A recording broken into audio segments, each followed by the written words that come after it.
Welcome. In the previous module, we saw how the governing process for a lab environment needs to be done.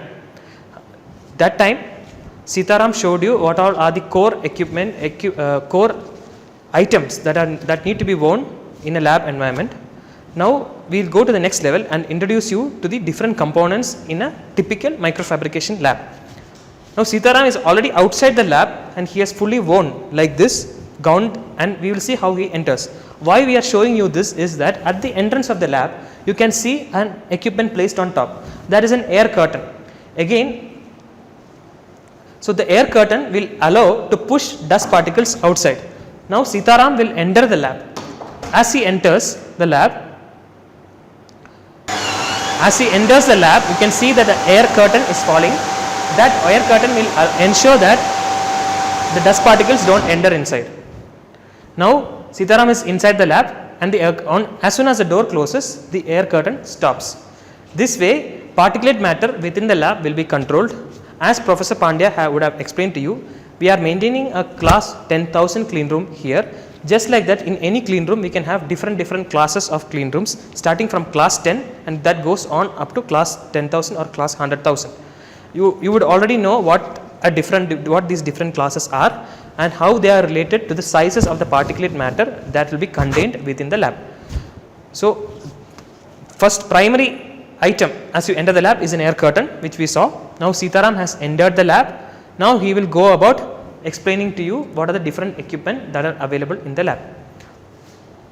So we have to maintain chemicals at different low temperatures so that they don't get contaminated and get spoiled. So Sitaram is near to, as you enter the lab, we see a fridge that is maintained at 4 degrees Celsius, and you can keep chemicals in that fridge.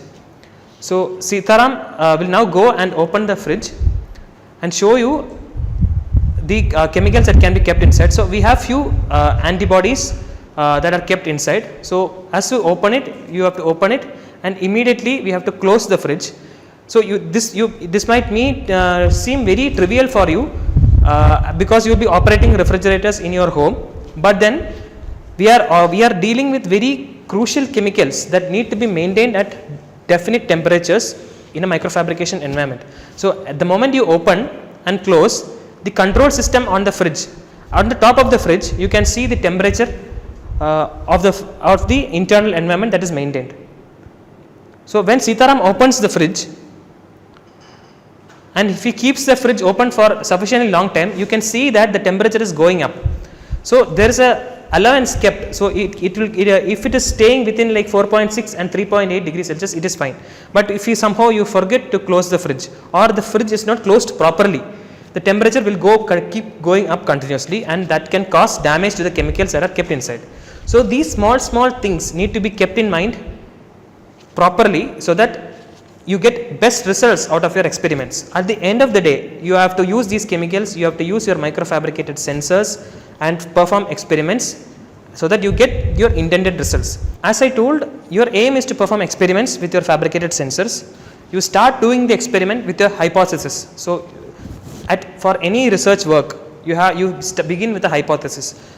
So you say that I have this sensor, I give these inputs to these sensors, and I expect these results. That is your hypothesis.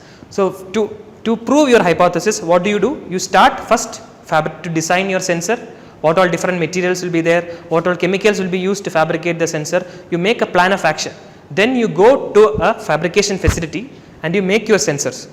Once you make your sensors, you have to first confirm whether your sensor or your fabricated device is actually conforming to the norms of your design. For that, there are characterization techniques. These details that Professor Pandya will cover in the coursework, or you would have already covered. So these characterization techniques will enable you to confirm whether your design and your fabricated final device are matching. Once this is done, you will have your device ready, that is meeting your design specifications.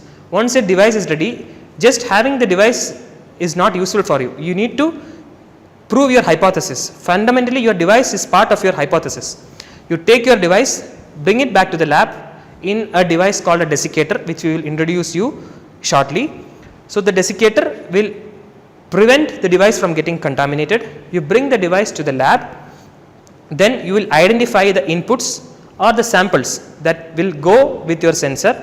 You introduce these samples and inputs to your sensor, again with another array of devices which we will be introducing again in this course, and then you apply the inputs to the device and you see the response. So these sensors will respond in different ways, but then that is just raw data.